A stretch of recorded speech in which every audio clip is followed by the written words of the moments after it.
Jesu Kristu inkosi bazalwane. Siyambonga uNkulunkulu nangalolu suku asiphe lona. NguLwesine yesikhuleko. Babegameni leNkosi yethu Jesu Kristu. Sibonga Nkosi umusa ongaka usiphe wona. Siphinde futhi sihlangane uNkulunkulu wethu emoyeni sikhuluma indaba yakho. Sikufunda izwi lakho sikhuleka ndawonye. Siyacela ke Nkosi uthi ukhulume ngalizwi lakho libiyele lifinyelele kithina ngamunye lenze umsebenzi olithumele wona njengalokhu ushilo Nkosi ezwini lakho ukuthi akuyophindela emuva nakanyana lingawenzanga umsebenzi. Sebenza ke Nkosi empilweni zethu isikhathi sifishane siphelile. Sinxusa ubukhona bakho ke phakathi kwethu njengokwethembisa kwakho Nkosi makuhlangene ababili noma bebathathu ngegama lakho bakhona. Udumo sikunika lona. Sibiyele ke Nkosi sisazofunda izwi lakho ngoKristu Jesu Inkosi yethu. Amen. Jesu Kristu inkosi bazalwane, ngiphinde ngimlingelele ngixolise ukuthi ngoLwesine oludlule angikwazanga ukungena ngikhulume nani. Isimo sasingekho kahle. Kodwa siyambonga uNkulunkulu osinqobelayo ngaso sonke isikhathi nowenza yena yedwa imfihlakalo zakhe ezinkulu aze asiqinisekise ukuthi lezi asazisa zona izinto ngezethu nabantwana bethu, kodwa khona lezo kungamele siyixake nangazo ezinye zakhe. Siyambonga-ke kakhulu uNkulunkulu. Namhlanje ke bancele sizofunda encwadini kaTimotheyu uTimotheyu wesibili chapter 2. Ngiyakhumbula ukuthi sigcina ukukhuluma ngalolwesine sasikhuluma ngobungcwele. Nje kulezi insuku kade sigula bekukhulunywa ngobungcwele. Nami namhlanje ngiphindiswe lapho ekutheni sibe ngcwele bazalwane. Isikhathi siphelile, isikhathi sifushane ngendlela emangalisayo. Kubiza ukuthi sisicwale sibe ngcwele phambi kaNkulunkulu. Ake sifundeni ke, sizofunda uTimotheyu wesibili chapter 2 siqala ukufunda kuverse 19. Kufundeka kanjena ke. Nokho isisekelo esiqinileyo sikaNkulunkulu sinalolu phawu lokuthi inkosi iyabaza abangabayo nokuthi ilona lowo ophatha igama likaKristu makadede kukho ukungalungi. Kepha endlini enkulu akukho izitsha zegolide nezesiliva kuphela, kodwa nezemithi nezebumba, ezinye ezihloniphekayo, ezinye ezingahloniphekiyo. Ngalokho uma umuntu ezihlanza kulezo zinto, uyakuba isitsha esihloniphekayo, esingcwelisiwe, esinosizo kumninindlu, esilungiselwe umsebenzi wonke omuhle. Izwi lakho Baba wethu ongcwele khuluma ngalo, biyele siphe ukuqonda ngoJesu Kristu ophilayo. Amen. Ilelizwi ke bazalwane esizokhulekela phezu kwalo namhlanje. Sibuyela ebungcweleni bazalwane. Angazi nami ukuthi kanjani, kodwa ey'nsukwini angazi noma kuyizolo, angisazi noma kuyizolo, khona uke wangithumelela umyalezo obukhuluma ngobufushane besikhathi. Umyalezo ubukhuluma ngobufushane besikhathi ukuthi ibanga selifushane kakhulu. Uthi lo baba bekuyivideo, yes. Uthi uxoxa indaba uthi uke kwangena ebhasini ugogo, wafike wahlala ugogo esihlalweni sakhe wathula. kwase kungena umuntu omusha. Akazange alinganise ukuthi umuntu omusha as in teen noma umuntu omusha. So engqondweni yami kwavele kwafika umuntu omusha, mhlawumbe umakoti, mhlawumbe umama. Yabo laba sebexakekile kakhulu. Uthe mayengena uphethe izikhwama eziningi, afike ashayise lo gogo, ahlale eduze kwalo gogo ampintshe, amlode ngezikhwama. Uthi ugogo athule nje angasho lutho. Uthi kuze kumcasule vele lo sisi lokhu abesethi uthulelani nje ngoba ngikushaya ngezikhwama. Uthi athi lo gogo hayi ukuthi sengizokwehla esitobhini esilandelayo. So akunamsebenzi ukuthi sengingakhuluma nje, ngikhulumele nje lesi sikhashana esincane engizosihamba nawe wenza lento yenzayo. Ngabe ngimosa amandla ami, ngimosa nokukhuluma kwami, ngimosa nje energy yami. Ayi athule lo sisi imangalise lento. Bese yachaza lo baba obexoxa le ndaba ukuthi ake siyeke izinto ezingenamsebenzi. Isikhathi sesisifushane kakhulu sizohlukana. Uyabona ukuthi uma ngabe umuntu efike ezokuchukuluza, thula ungaphenduli ngoba vele nizohlukana. Mhlawumbe ukuchukuluza nje usezokwehla noma mhlawumbe wena usuzokwehla kule transport sikuyona.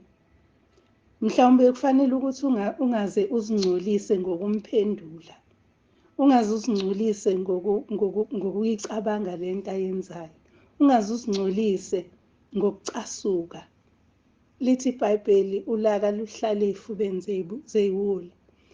So ungaze uyingcolise isesincane isikhathi bazalwane. Amehlo ethu awajonge phambili esitobhini sethu la sehla khona. Ake singajongi izinto ezenzeka endleleni ke manje. Ake singayibheki ezenzeka endleleni kodwa amehlo ethu siwaphose phambili la siya khona ukuthi sesincane le distance. Izinto zonke ziyenzeka manje siyabona ukuthi kuyaphithizela kanjani. Kunezinto esingakwazi ukuyishintsha, asingaphokopheleli ukuzama ukuyishintsha ngoba ngeke siyishintshe. Kunezinto esikwaziyo ukuyishintsha eziphathelene nokuphila kwethu, like ukwenza ichoice, ukhetha ukuphila kunokufa. Yinto osengakwazi ukuyenza namanje.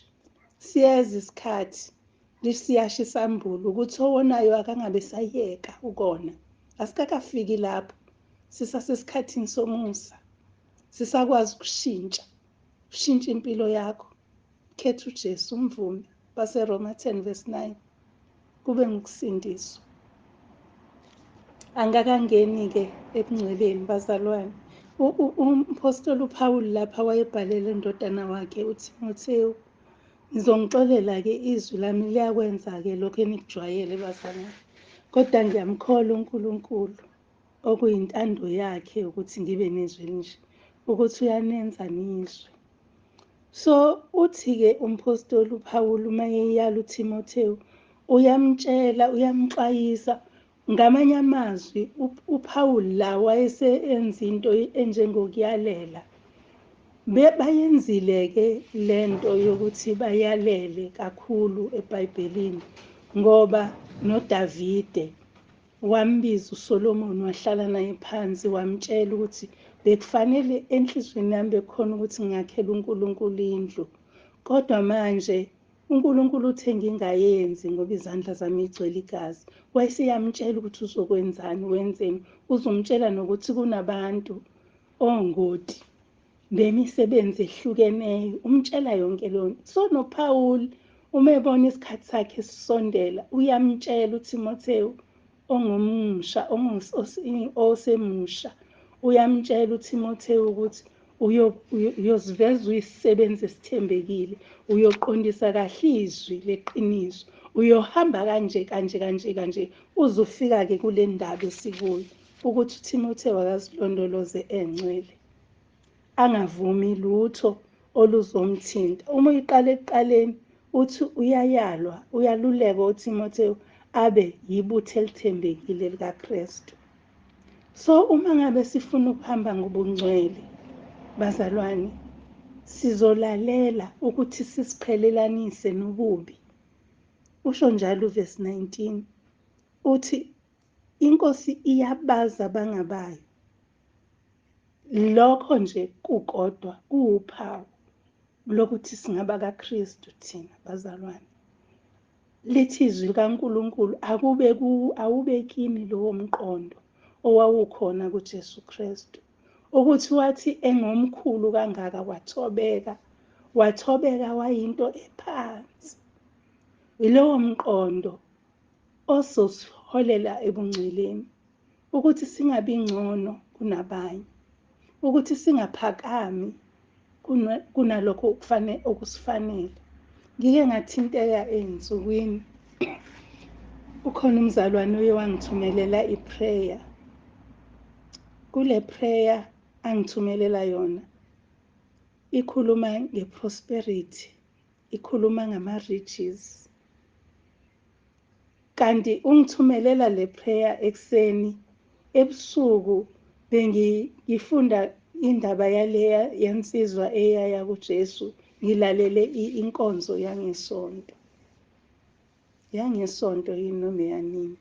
Le nkonzo yensizwa eyaya kuJesu, yes, yangesonto, icebile lensizwa, inengcebo. Ubusuku bonke kukhulunywa nami ngendaba zengcebo, ukuthi ingcebo yethu yile engapheli. Ingcebo yethu yile engadliwa nundu, yile eyamasela angafinyeleli kuyintshontsha. So ekuseni uyangithumelela lo mzalwane le prayer, bese ngithi mina akusiye yami le prayer. Angihlanganyeli, angizukusho ukuthi amen, ngoba angivumelani nale prayer esitshela ukuthi izinto zingezethu, uNkulunkulu usinikezile. uNkulunkulu ngeke avume ukuthi uhlupheke emhlabeni ungumntwana wakhe. Ngani uJesu Kristu wahlupheka? Angikho lapho bazalwane, ngisemngceleni. Yizo zonke lezi zinto athe uma ekhuluma umntwana kaNkulunkulu ngesonto, wathi sithanda ukuhamba nazo. Uma sekuthiwa zishiye, dayisa, uphe abampofu, sekubuhlungu, uyalimala emoyeni. Engabe uyalungisa, uyalimala emoyeni. So ngiyabheka nje bazalwane ukuthi umpostoli uPawulu uyalathina kahle kahle ukuthi sizohlupheka ezweni, yebo, kodwa kunokuphila esikubekelwe, and lokhu kuphila esikubekelwe yilokhu ukuthi siyaziwa uNkulunkulu. Uyasazi ukuthi singabakhe. uNkulunkulu uyabazi bonke abantu, kodwa uNkulunkulu uyabazi abangabakhe. uNkulunkulu uyabazi abakhuthazelayo nasey'nhluphekweni. uNkulunkulu uyabazi abathi mabezwa umthwalo usinda enhlizweni bayovula amahubo 146, athi ufumaniseke usizwa impela ngesikhathi senhlupheko. Abaphakamisela amehlo abo ezintabeni kumahubo 121, abaziyo ukuthi usizo lwabo lukuphi. Bazalwane, sinale challenge yokuthi uma saziwa ukuthi singaba kabani, uthi kanye nokulingwa iyalethwa nendlela yokuphepha. Bazalwane, ubungcwele akusiyinto yokuthi uyigqoke. Abugqokwa ubungcwele, kodwa buyaphilwa. Ubungcwele akusiyinto yokuthi ungasho ofa ngayo. Abusho ofa ngobungcwele, kodwa uyahamba nje endleleni abantu babone ukuthi ihlukile impilo yakhe. Awusho ukuthi selokhu ngasindiswa angisakwenzi ukuthi nokuthi. Abantu bayakubona ukuthi hawu, awusakwenzi. Ngiyakhumbula ukuthi nami nginabo abahlobo abangihloniphayo ngendlela emangalisayo. Uma ngabe sindawonye bayazi ukuthi kunezinto engingazenzi, ngingazange ngabatshela ukuthi angikwenzi lokhu nalokhu. So ngokuhamba kwesikhathi baba nezinto abazibuzayo ukuthi kuhamba kanjani. Sigcine sesixoxa izwi kade sisajabulelana ukubonana. So uma ngabe ungenabo abantu abanjalo empilweni abahlezi njengoba uPawulu wayehlezi ekhumbuza uTimotheo, ukwazi ukubambelela ebungcweleni, uhambe ngobungcwele, ngoba ngesinye isikhathi isitha siyantshontsha, sintshontshe ngisho iminithi lakho, iso lakho liphambuke libheke kwenye indawo. Uthi uDavide exolisa lapha kade ebala abantu encwadini yeziKronike zokuqala, ngicabanga ukuthi chapter 1-21, iziKronike zokuqala noma ezesibili, zokuqala, ngicabanga ukuthi uchapter 22, kulapho nje mangesu-21 no-22, uthi ngitumazele. uDavide wabiza ukuthi kubalwa abantu, uNkulunkulu wacasuka. uNkulunkulu mayecasuka wamnikeza ama-options amathathu uDavide, ukuthi akakhethe ukuthi izitha zakhe zizomhlupha for 3 weeks zibulala, noma indlala izoba khona for 3 years, noma yena noma uNkulunkulu uzodedela isifo phezu kwa-Israyeli. uDavide uyakhetha kulezi zinto ezibuhlungu zontathu, uthi kungcono ukuwela esandleni sikaNkulunkulu ngoba uNkulunkulu unomusa, angeke angiqede kodwa uzongiqondisa. Uma singake sifunde lokho bazalwane, ukuthi nanoma yini uNkulunkulu asisola ngayo ingoba esithande siqondisa, akusikho kokusibulala. Siyafika-ke isifo siyabumbhuqu Israyeli, uyakhala uDavide right through, uyilokhu ekhalile uze uthi Nkosi, umuntu owonile la yimina, le punishment ayingayemvini kodwa ayiqondane nami nomndeni wami nomndeni kababa. Kulapho-ke uNkulunkulu ethi ingelosi ayime khona esedabukela abantu, ngoba uDavide wazile ukuthi uNkulunkulu unomusa. uDavide wazile ukuthi uNkulunkulu uqondisa yena. uDavide mayiphakamisa amehlo uyayibona ingelosi ihoshile inkemba, kodwa ayisagadli ngoba uNkulunkulu usethe wo. Bazalwane, asivumi ukulungiswa. Angazi ngifike kanjani la, kodwa enhlizweni yami kukhona ukuthi asivume, asingabi stubborn, asingabi sibe ngonhliziyo zelikhuni. Inhliziyo elikhuni yazi ukuthi ihamba nokukhononda. Inhliziyo yakhe elikhuni uzithola ukhonona. Khonona njengoba babekhonona bakwa-Israyeli ehlane bekhishwe eGibhithe, bekhishwe ekuhluphekeni okukhulu, kodwa sebeyakhonona endleleni. Kungekho ukuthi balambile, uNkulunkulu wavala ukuthi bangayizwi indlala, kodwa bakhonona. So inhliziyo ebukhuni ilidele ekukhononeni. Asisuse, sikhiphe insila yonke, asibulala amalungu ethu amadala. Ake sishintshe bazalwane, sibizelwe emngceleni, isikhathi sifikile. Sekuseduze la siyakhona, selifushane ibanga ukuthi sehle. Ake siyeke ukunaka abantu abenza izinto, siyihalela izinto abazenzayo. Sihalela ukuthi ukuba nginemali engaka ngabe ngenza 1 no 2 no 3. Ngike ngathola isimanga ngifunda kwenye indawo. Ngicabanga ukuthi kukhona la kuma-Chronicles zokuqala, bengifunda nje ngoDavide. Ngithola isimanga ukuthi kunesono esikhulu umuntu aseke wasenza. Mina-ke angazi nina bazalwane, isono sokuthi emalini yami yomholiswano bengeke ngikhiphe umnikelo. Bengeke ngithi mayifika nje kimi bese ngikhipha mhlambe 10 noma ngikhiphe umnikelo from yona. Uthi uDavide kukhona la kuma-Chronicles 22 I think, uthi uDavide kukule ndoda la abona khona esibuyeni angisazi ukuthi ubani, la abona khona ingelosi ihoshile inkemba, uthi ngidayisela insimi, ithi indoda ngizokunika konke ney'nkabi namajoka and everything nokolweni wenze umnikelo.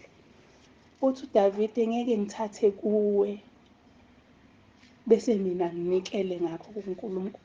Jesus, yeyi, ngithe uma ngiqeda lapho ngathuthumela ngathi Nkosi ngicela into ethelelwa, ngihamba ngakahle.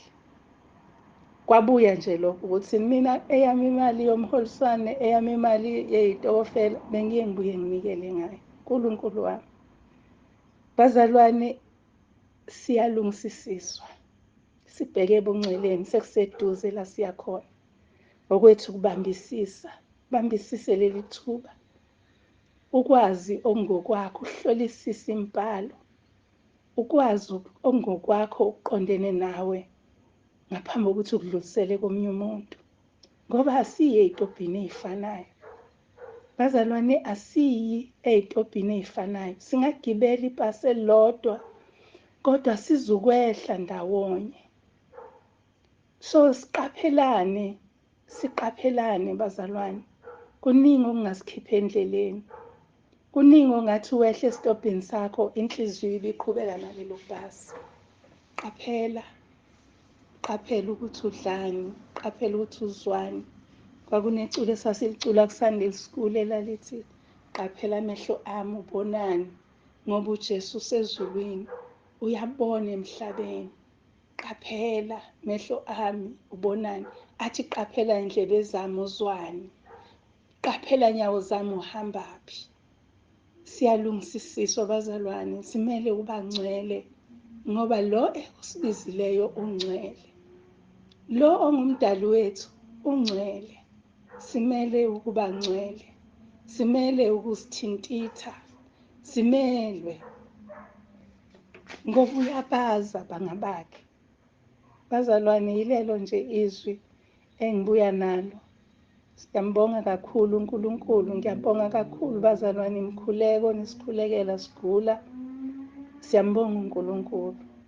Khona into engiyithandayo kuyo yonke lento yenzekile. Ngithanda ukuthi sazile ukuthi siyaphi, siwaphakamisela kuphi amehla ethu. Nonke bazalwane, nonke nina waphakamisa amehla. Nabheka kuye, nabheka ey'ntabeni la usizo lwenu livela khona ngey'mpilo zethu. Siyambonga kakhulu uNkulunkulu, sengathi anganibusisa, anibalele kube ukulunga. Sengathi uNkulunkulu anganisiza ekuhambeni konke. Nilikhumbule leli culo laka-Sunday school, qaphela amehlo ami ukuthi ubonani. Qaphela ndlebe zami uzwani, qaphela nyawo zami uhambaphi. Ngoba uJesu uyabona emhlabeni, uyakubona konke okwenzekayo. And uNkulunkulu bazalwane, ungadideki, uyabazi abangabakhe. Singaba sebhasini elilodwa kodwa uyabazi abangabakhe. So okwethu ukuthi singene kulela vesi elisekugcineni, ukuthi izitsha lezi ey'khona ey'sendlini yengcebo, ezinye ey'delelekile, ezinye ey'hloniphekile, kodwa ziyangcweliswa. Uyazi cishe ngaze ngavalelisa. Kuthiwa ezinye zihloniphekile, ezinye azihloniphekile. Kodwa uma umuntu ezihlanza kulezo zinto, uyakuba isitsha esihloniphekile. Yilelo-ke izwi engifisa ukuthi silale nalo. Izwi okufanele sizindle ngalo bazalwane. Ukuthi noma ngabe-ke kunjani, kodwa-ke likhona ithemba.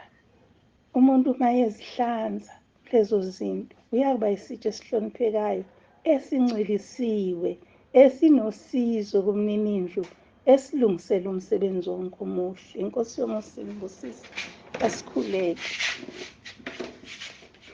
Baba, egameni likaJesu Kristu waseNazaretha, siyabonga izwi lakho uNkulunkulu wethu khulumile ngalo. Livula-ke iy'nhliziyo zethu, uvule iy'ngqondo zethu, siqonde udumo kuNkulunkulu oluphezulu.